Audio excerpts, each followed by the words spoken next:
Hello, hello. Welcome.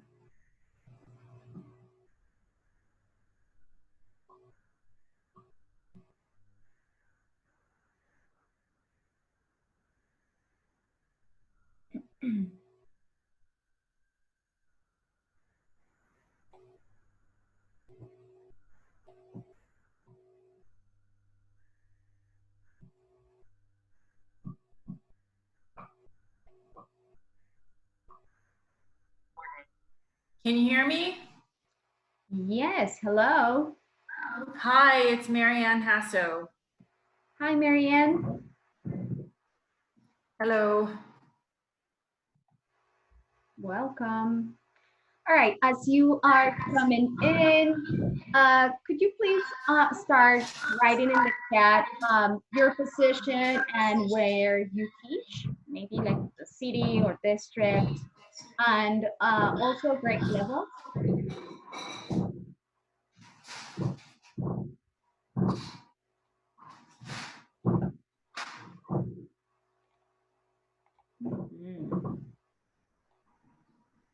I'm gonna give a couple more minutes for people to join in.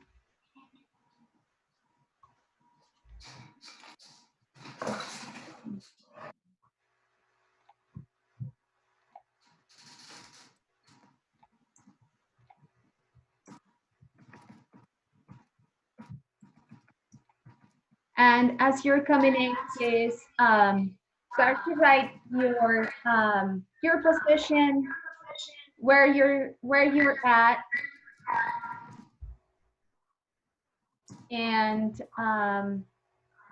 your grade level. Hello.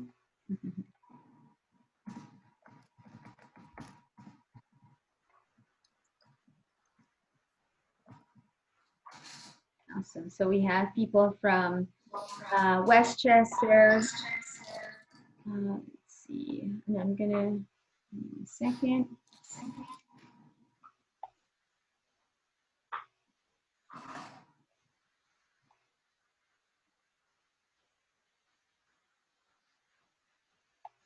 Okay.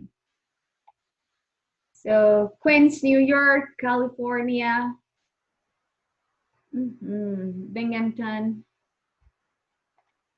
A couple more people joining in, so I'm just gonna give a couple more minutes before I start.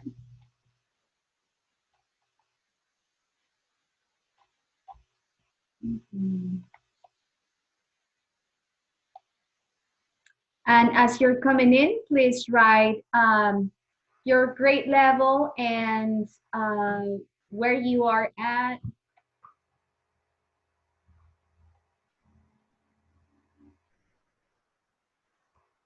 Oh, I'm reading you, Sherry, about another meeting in progress. I don't know. Maybe because you're registered on the Zoom with the Zoom registration, and maybe you didn't get my email.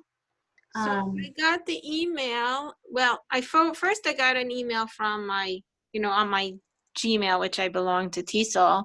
I forwarded it to work, and then when I clicked it, it asked me to register, which I did, and then I finally got something, and then so I clicked to join. It was asking for a password, and then I came back. I got a new email, which I saw has the password, but when I click on the join and put the password in, it gives me an error. Yeah, Sherry, mine too. I did that. It was exactly the same thing. It was weird. We got the, from Laura Becker, the New York State TESOL, to get into this, and then it had you register, and then it wanted the password, and we got the one from you that's saying it, and then it just kept spinning, and so then we had gotten another email from you, and that's the latest one that we've had. Yeah, so I'm using my phone. That one worked, but I can't get in on my PC, which I'd rather do because the phone you don't really see a whole lot. Okay. I'm sorry for the inconveniences. We are trying to take security measurements because of the Zoom bombings and all this. So bear with me. And I'm also recording this session. So if in case that you're having trouble, the session will be recorded, and I'm sure you will be able to get it on YouTube, which is where Nice Diesel is posting them. All right. Okay, so I'm gonna go ahead and get started. I'm gonna share my screen.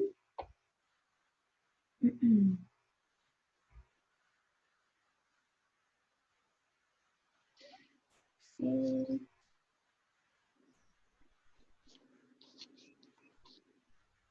Okay.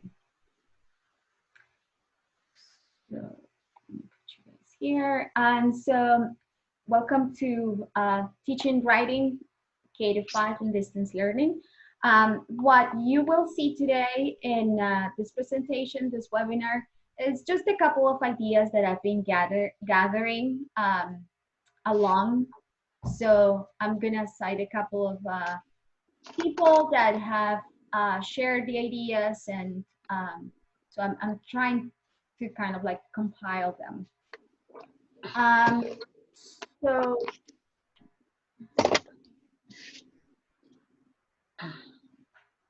So my name is Stoker. I am an ENL teacher. I work for Mid-State Auburn, the Regional Bilingual Education Network, and I'm a teacher trainer. I've been working on bilingual education and also on as an ENL teacher in different language programs in different places. And so if you are not familiar with the Arborns, there are 9 Arborns with us. And we are in the blue section. That's what we cover, 126 different districts. Just very fast sharing our values and why we do what we do. And it's also a way that connects us all, like you and us, in the work that we're doing. So our objectives today are to work together to navigate some writing strategies. I'm gonna see how that works. This is the first time that I'm giving this workshop with 30 people. It's been with smaller groups. We'll identify writing strategies that we can use with ELs in our classrooms.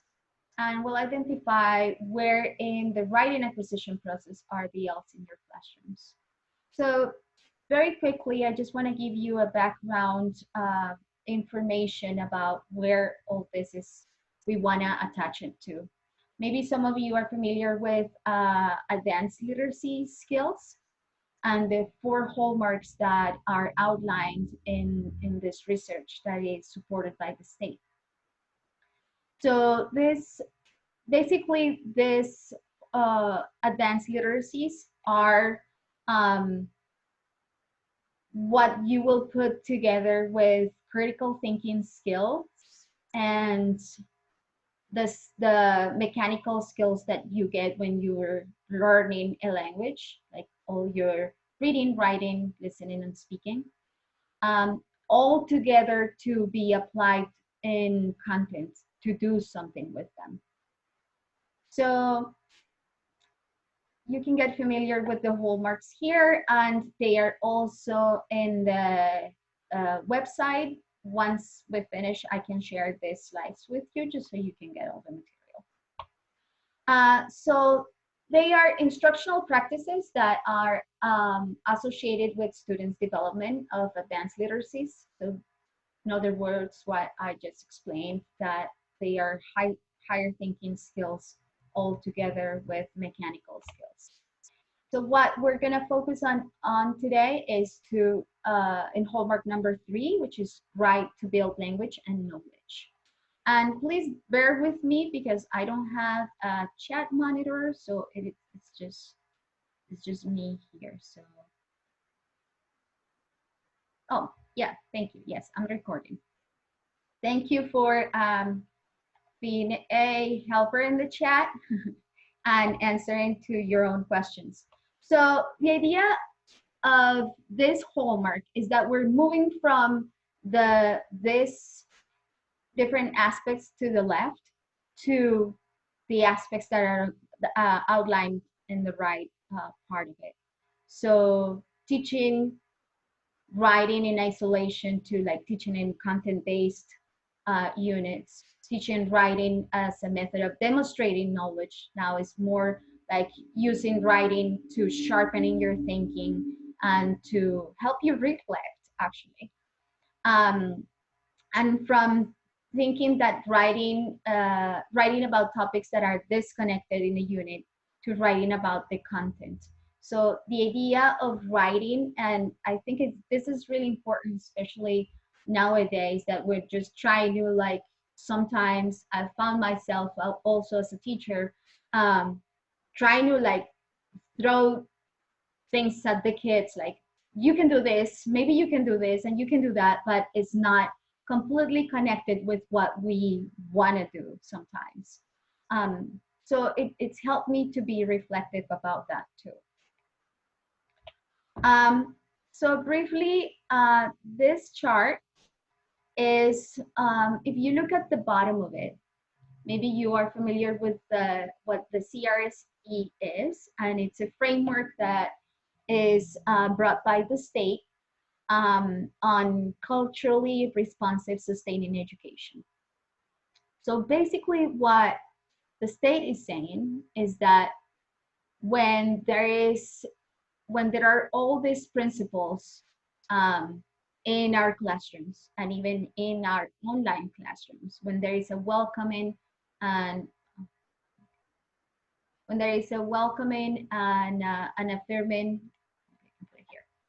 and an, oh, when it is a welcoming and affirming environment, and there are high expectations and rigorous instruction for the kids, and when it is an inclusive curriculum and assessment, and when we continue to learn, when that is given, then it's so much easier for our students to learn.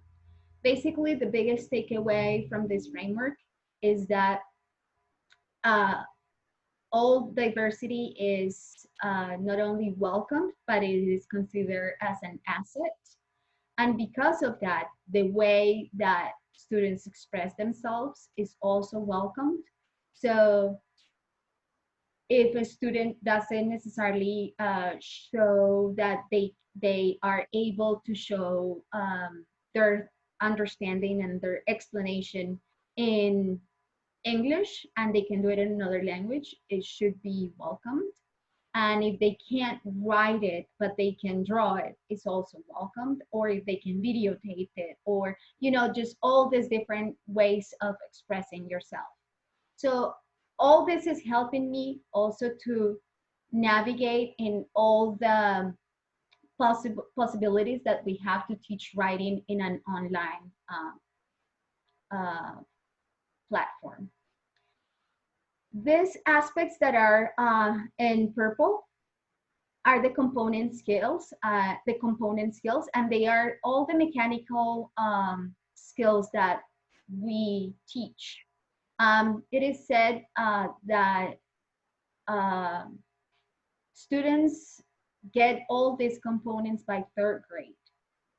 And the idea is to put them all together with all the academic language skills and the composite competencies, which, as I said, is all the critical thinking skills. Once all this goes together is when advanced literacies happen, or is an evidence of them, when they can understand and use print in different purposes, when they can communicate in writing using different genres and to different audiences.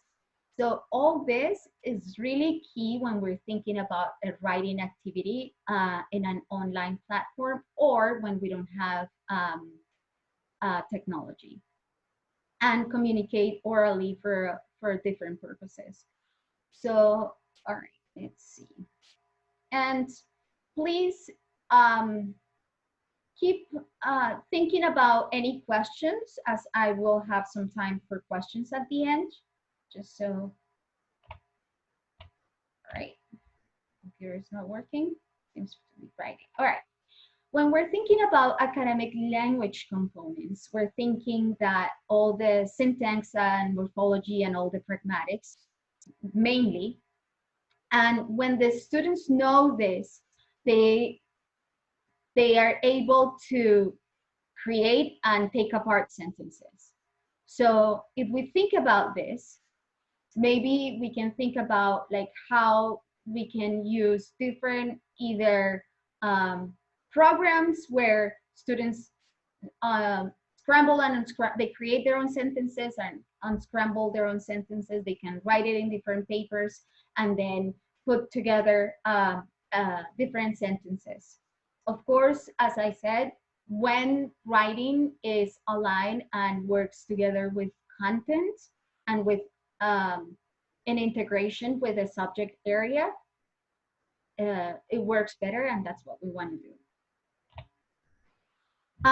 These stickers, these sticky notes are some ways that help me as a teacher to remind myself of what I'm doing, even in an online learning. So I've learned very late in my own teaching that consistency is really important. And it is difficult to find that consistency when we're starting to learn to teach in a different platform, in a different way. So if you found out that maybe a specific program, specific activity is useful, I highly recommend that you keep that consistency because it helps not only you, but it helps your students. The questions that I ask my students are really important because when I'm asking them to write about something, if it's not related to, again, the content or something that they want to relate to, it becomes more difficult. We always want to keep modeling what we want them to do and the outcome that we want to get from the activity. And although it is a writing activity, and of course, it brings the student's voice in. It could, if you are working in a group and you see your students, or even if you don't, but your students can send you voice texts or in a way, then allowing your students to be heard and for you to being able to connect that way. And I'm thinking always about like, how else can we support our students, and that's probably why you are also here. And allowing a lot of time for them to practice, which I found it a challenge, and sometimes it's good when you find a program or a website that kind of like tracks their progress for you, so which I will share. So something what I'm thinking about when I'm directing my instruction is, what do I want my students to learn with what I'm teaching? What are they? What are they doing? And how can they participate? So those are three words that are really important. So when we think about say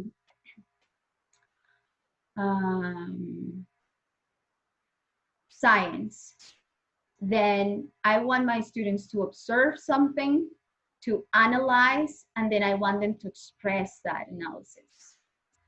If we're thinking about, again, science or social studies, like I want them to analyze, either compare or evaluate something, and then draw inferences.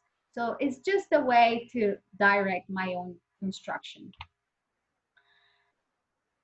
All right, let's go to move on to like specific strategies that you can use with your students. So this is just a screenshot of just writing and assigning more nonfiction books.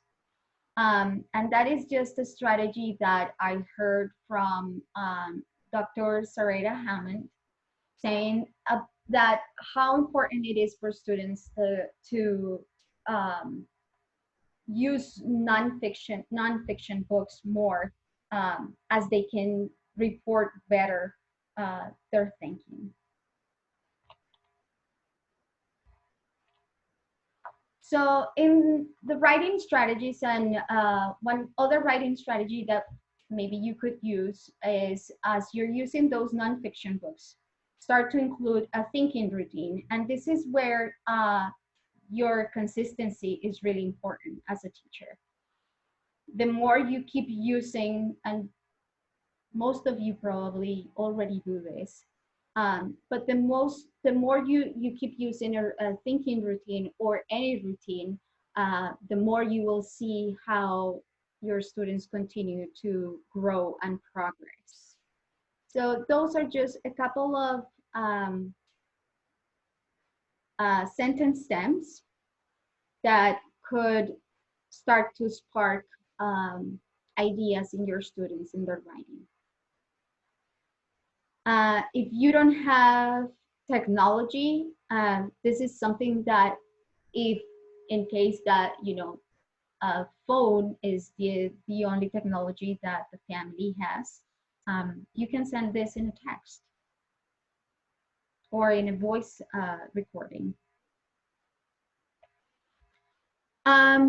This strategy is one of my favorite strategies. It is called Parts, Purposes, and Complexities. And it's a strategy from a Harvard study that they created. And the idea here was to find something that was broken at home and to take it apart and to start to label what, maybe the picture is not very good, but the idea is to start to label what those parts are, what the function is, maybe the materials.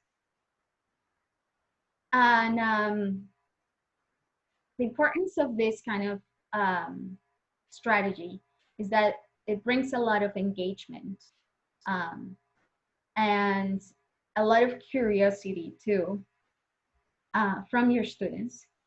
And it depends on how curious they are and the kinds of questions that come from this kind of strategy, that other questions may arise, as like, what kinds of materials are they made up of, and where can I find this material? Is it a man-made material? Is it a material that that is a natural resource? And if it is, where in the planet I can find it? And also, as you know, you can guide this kind of questions. The kind of writing that arises from these questions is more of the labeling kind, is more of like their own curiosities, is more of like how also they can continue to use these materials in a different way. But at the same time, the idea in this strategy is to put it all back together. So they can either record themselves as they are taking that apart. They can talk to somebody in their household so that, you know, they show how they took it apart and how they are going to put it together. The tricky thing with this strategy is that they really need to find something that is broken, because most kids are, you know, they just want to be, you know, trying to open things and taking things apart. So making sure that they are actually using something that is broken and not something that is still useful could be tricky. I'm gonna check the chat.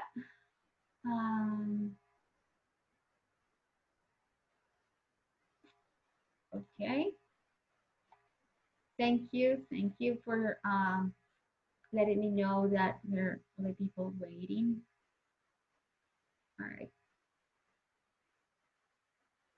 Thank you. Thank you, Aurora. Okay. And let me see here.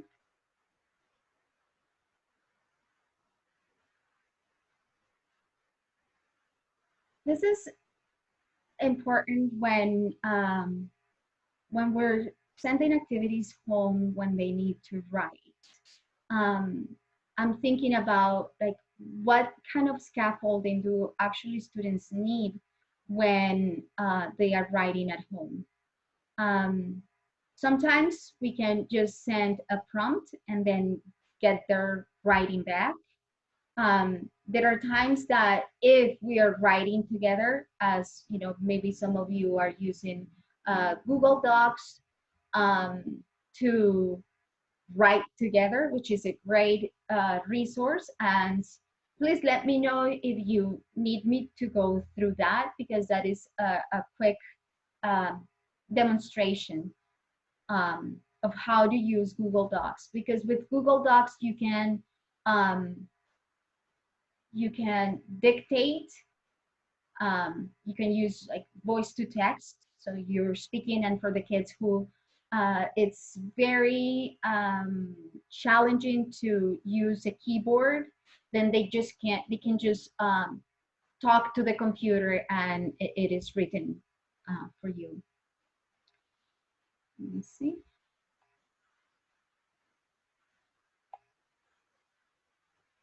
My chat is not working.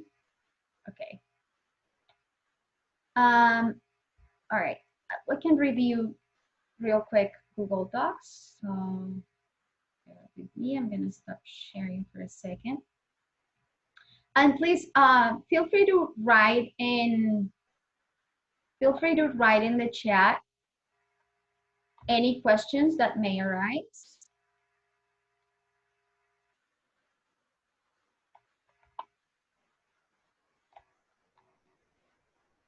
And I'm just gonna create a quick Google Docs.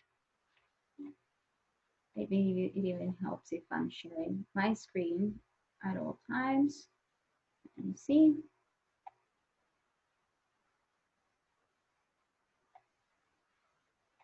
Okay. So right here, I am creating a Google document. Let me get your emails. Maybe I have some of them.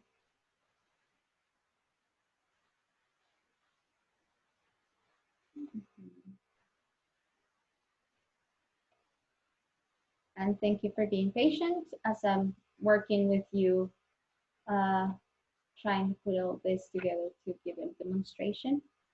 But I'm gonna add a couple of your emails here. Where are they?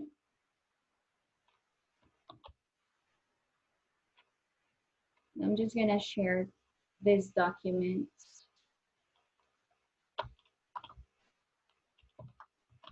I'm gonna put demo.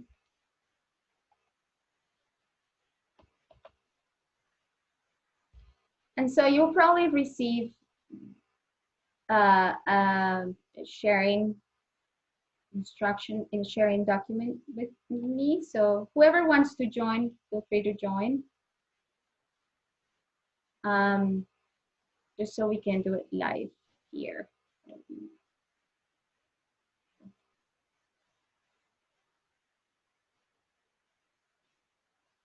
Let's send in.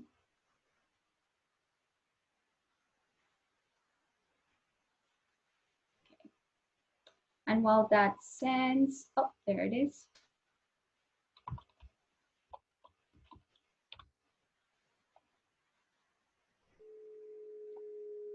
Okay, so feel free to join to share. And let me show you here. Let's see if people start to be, yeah, I see that people are starting to come. So say, for example, one of our prompts is a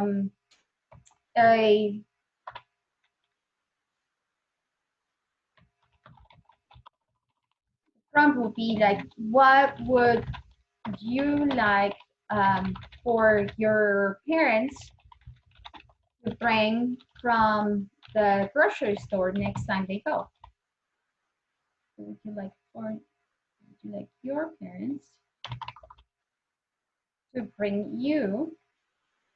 And even this that I'm doing with you, if you are live with your students, a way to show them, oh, what can we do here? How can we make this sentence question make sense? To bring you from the grocery store. So,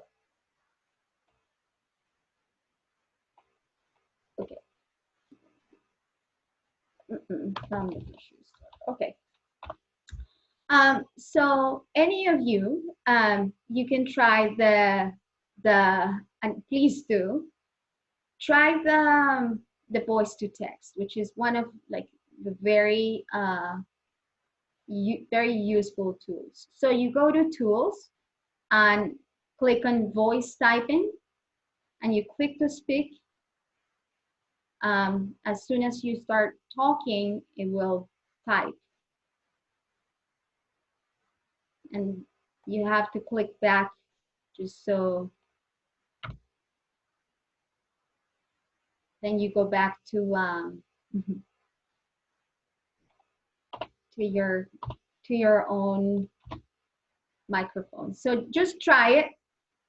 Of course, now we're seeing, oh, we have to tell our students click right after the prompt or something, just so your writing starts to show. So just feel free to add something, talk to your computers. Everybody's on mute, so nobody will know what you're typing really. So that's something that you can do. Yeah, Triscuits, yeah. So what would you like for your parents to bring from the grocery store next time they go? So this is one of the tools that works great. And I feel like you can use it with starting with second grade. I've used it with second grade. Something else is the making comments. This is probably, of course, already know this, but I want to make a comment on the Triscuits, and I want to say, oh yeah, please get the tomato kind, and that way you can make comments, and they can make comments to others, either writing. I wouldn't necessarily suggest that it's be about another student's grammar or syntax or anything like that, but more to create together. As we're doing this, you can also create stories together. For example, you can add a table and you can say, all right, let's sketch something for our next story. And all right, what's going to happen at the beginning? And everybody starts writing something. Let's create a story about a Friday game. And so somebody can write, I really invite you guys to start to write something, just so we can have a demo, like people actually sharing what you guys are thinking of. And so maybe what could happen next in the story? And I'm gonna say that I don't know what I wanna say, but I just wanna like go to football or something. So, but I don't know how to say it. So I just wanna put in a picture because I don't know how to say it, or I feel better if I just add that. This is an easy way that you don't have to go back to Google and look for your pictures. So then you go here, insert your image, and you go to search the web, and it just opens up a, a Google window right there. So then, oh, I want to go to like a, I don't know, football game. So football game. So I was like, oh, this is what I want to do. So you can add a picture there. Sometimes even teaching our students, you probably already have gone through this, that how do you drag things and you release the mouse for them to release the picture in the document. So different things can, be done here. Of course, you're probably more creative, and maybe this could add ideas to what you already could be thinking. Another thing that you could do here is just add pictures and have them write what could happen in the story. That's also an idea. All right. Any questions about a Google Docs here? And feel free to add them in the chat.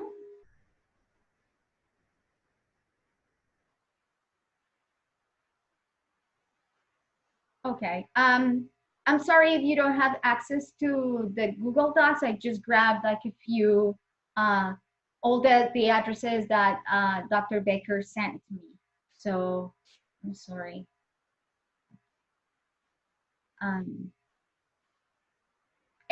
Does anybody have a question about how to do something here in Google Docs? I feel like those 2-3 different tools that Google Docs has are kind of key, and sometimes they are kind of hidden. Can someone please let me in the call? Oh, what happened here?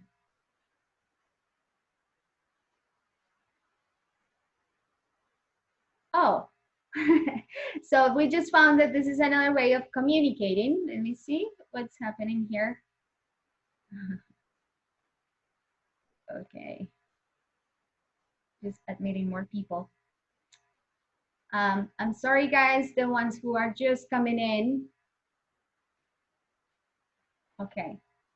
All right, let's go back to a couple other strategies. These following strategies are strategies that you don't need any or very little technology. So maybe you are familiar with the word collector book, and if you're not, I can really quickly look it up here. 1 second, and I can put it up on the chat.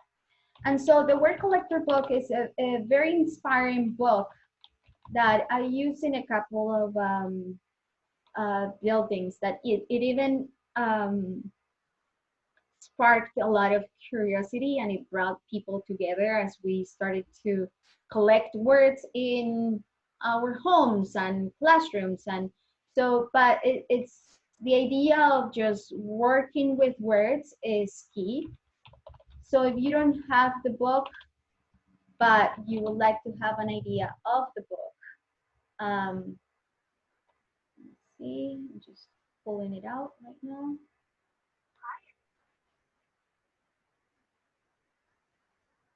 Okay. Oh. Okay, here. And I'm really grateful for your patience with me as I'm alone here.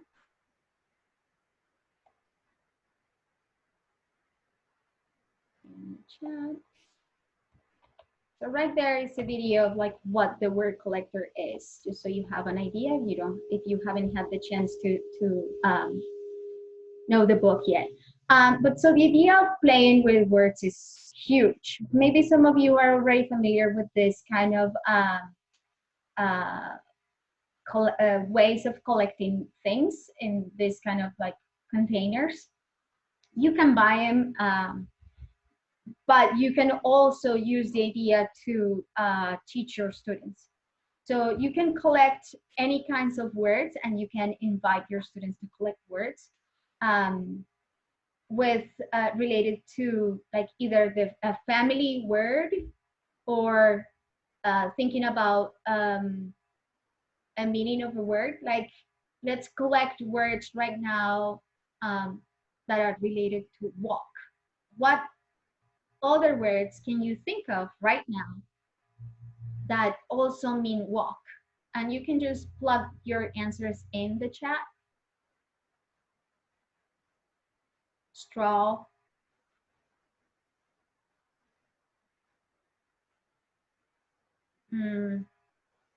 amble, stroll, maybe meander, wandering. So that could be an example. Something that you can do is use the idea of collecting in this kind of jars. You can collect phonemes, you can collect objects by any category.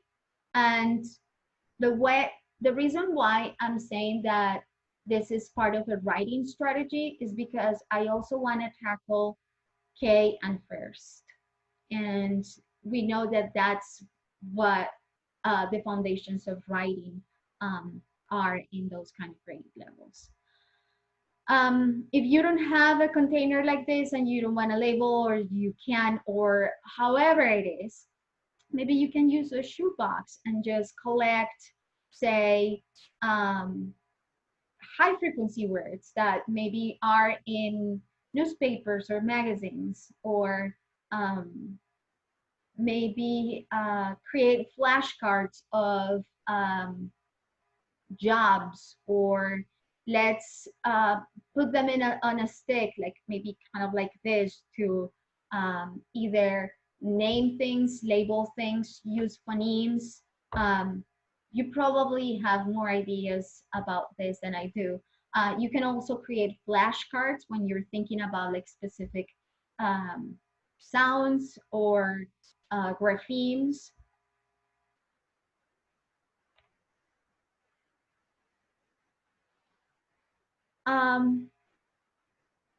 Again, consistency is key. And in lower grade levels, we know that drawing is one of the main ways of writing. And even after that, you know, like how drawing and writing combine together to create the meaning that they want to convey in their stories. So you can just show your students, like, here in a piece of paper, you can just draw something. And of course, they can start to label it. In this sequence, I'm missing so many more steps that go in between. Maybe just teaching them how to draw is a way to teaching them writing. So, and parents need to know this. They need to know that they can just teach their little kids how to draw, and that's huge. The more they add to their writings, those are the details in their stories that they will eventually add, and that's what we want parents to know too. Labeling, and also labeling the way, you know, they know how to label, with just a letter, or however they think we know that that's acceptable, of course. Until they get to like a more constructed or structured sentence. You're probably already doing this, but again, the consistency of just asking the kids to, even if they can just do that every day or every other day, is huge. I just shared the Google Slides and writing using Google Docs and Google Slides. Very quickly, I just show you Google Slides. Let me see where it is. And please feel free to start to write your questions. in the chat if you have any questions.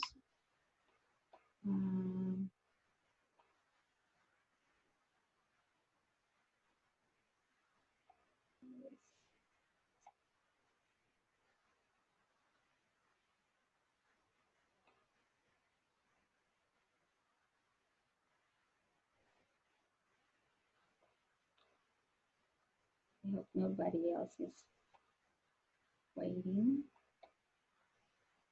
Okay. All right, right here. I had to go to take a couple steps. Thank you for bearing with me. You know how it is to go from one account to another account, to a teacher account, to being Arbor or trainer. So thank you. All right, so writing in Google Slides is a little similar. This is a sample from second grade class that happened online that we were working on. You just have a couple of word problems here. And these are word problems that their teacher sent the kids, but when she sent it, she just sent the whole a PDF. So the kids couldn't have access to how to write things or how to interact with the word problems. So I created a Google slide and I cut, this is a picture. I took a picture of the word problem, put them together in a slide. I shared this slide with my students as they were online. And then I said, well, all right, let's make it, more personable. And I said, who wants to be Peter Rabbit and who wants to be Peter Rabbit's mother? And so I took a picture of them, of whoever, wanted to be them. And I showed them the tool of inserting a picture, and so they inserted the pictures of however many buns they had and this many that fell, and then I showed them how to add text, and this was all together. This was working in a small group as they were trying to solve their thinking together. So that is a quick example of that. And let's move on to Writable. And I'm not sure if you guys are familiar with what Writable is, and if you are, please, you can just share that in the chat. But let's watch a video of what Writable is. It's a short video.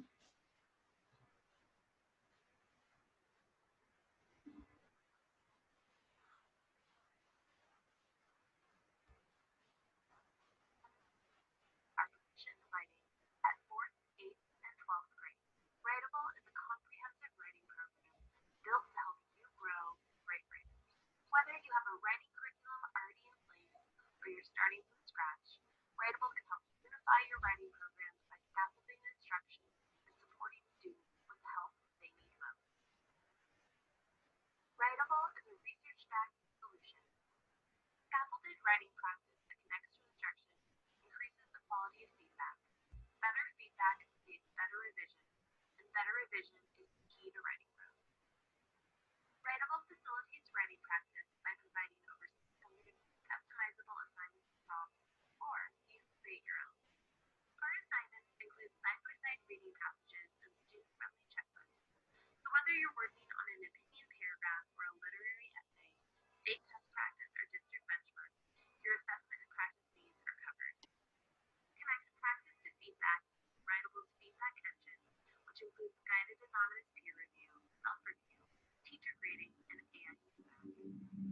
No matter what type of feedback a teacher chooses for each assignment, better feedback helps build metacognition and better revision.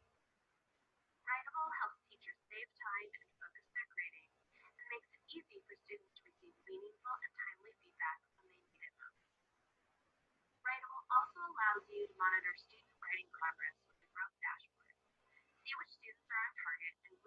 are and watch, and differentiate learning to better support their needs.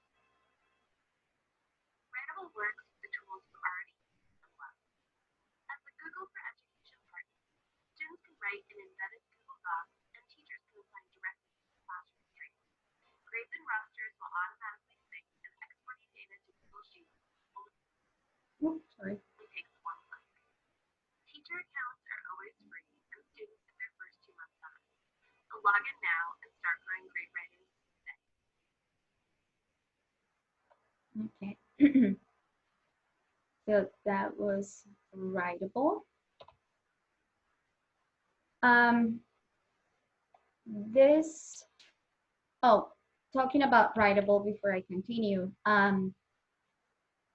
One of the things that I liked about writable is that I can use it right with Kami. And if you're not familiar with Kami, Kami is an annotation tool. So you can have writable one lesson, one of those passages. You can share it with your students as you open it on Kami, and then you can annotate together a text as a way to do like a small group writing or even whole group writing, or even like with one student.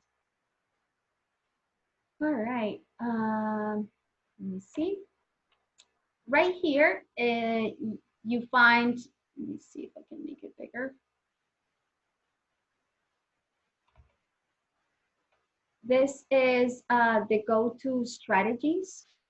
And these are ideas by modality. So right here in writing, you will find a couple of ideas for each grade level to use in your writing sessions.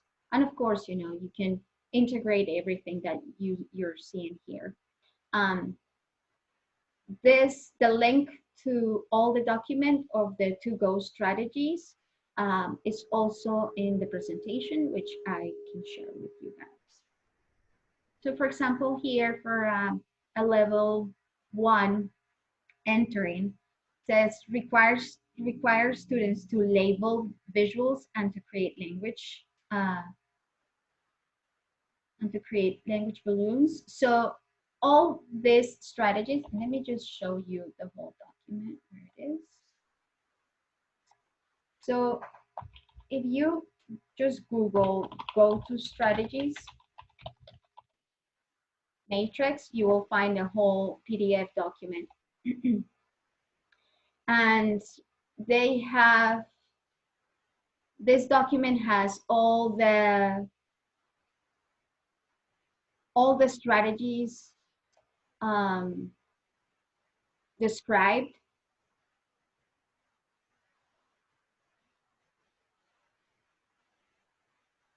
Right?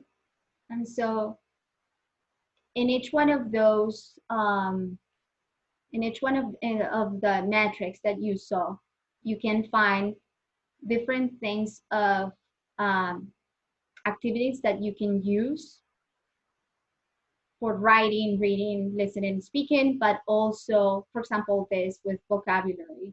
And all these strategies are described in this document. And this is also part of what I will be sending.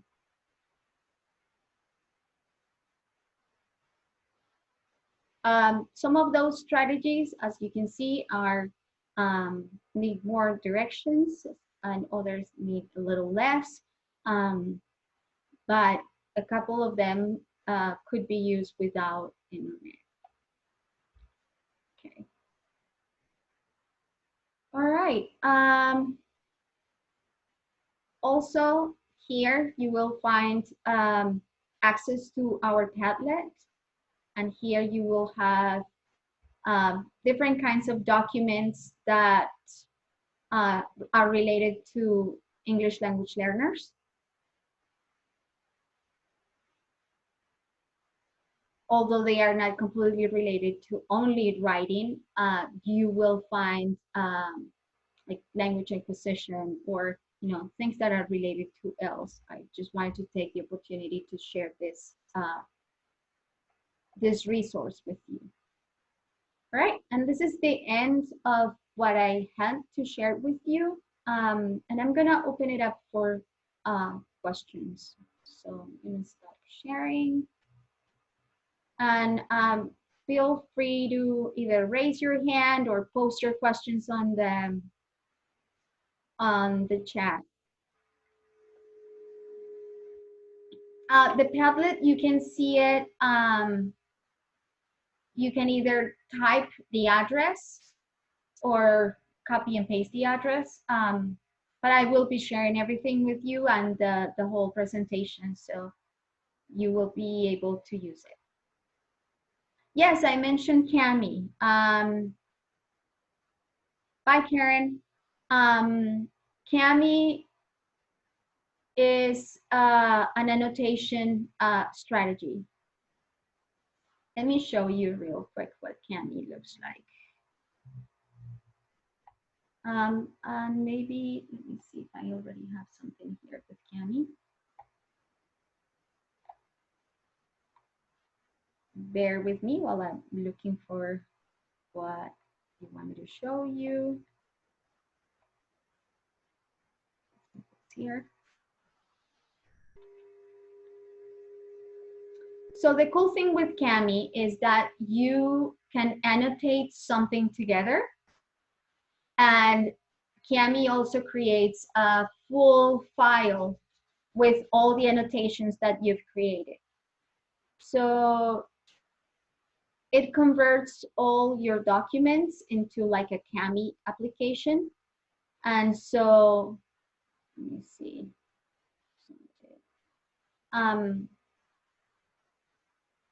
So let me see if I can do it here. So let me show you here, probably be easier.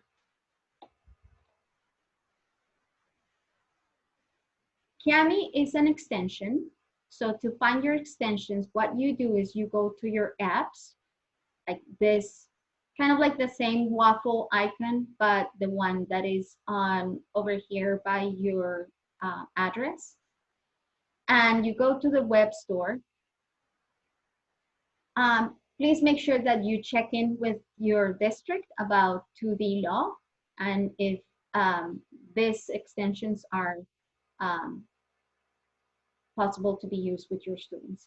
But so basically you go here and here you type in Cami, and this is what that extension is. So it creates a way that you can annotate text. So you can watch a video here. But I have something open here that maybe could be useful.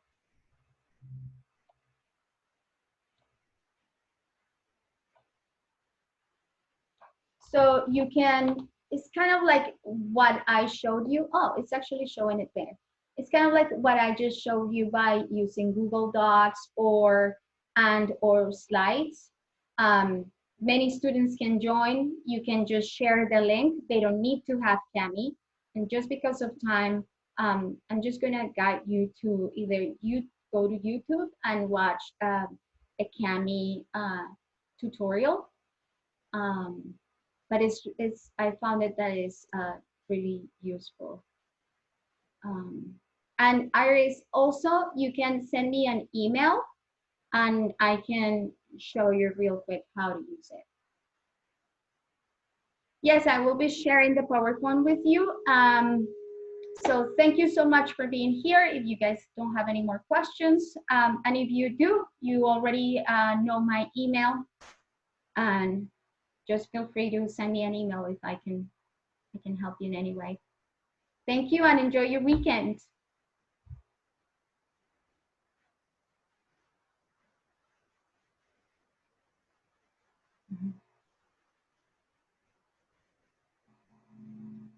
Thank you. Bye.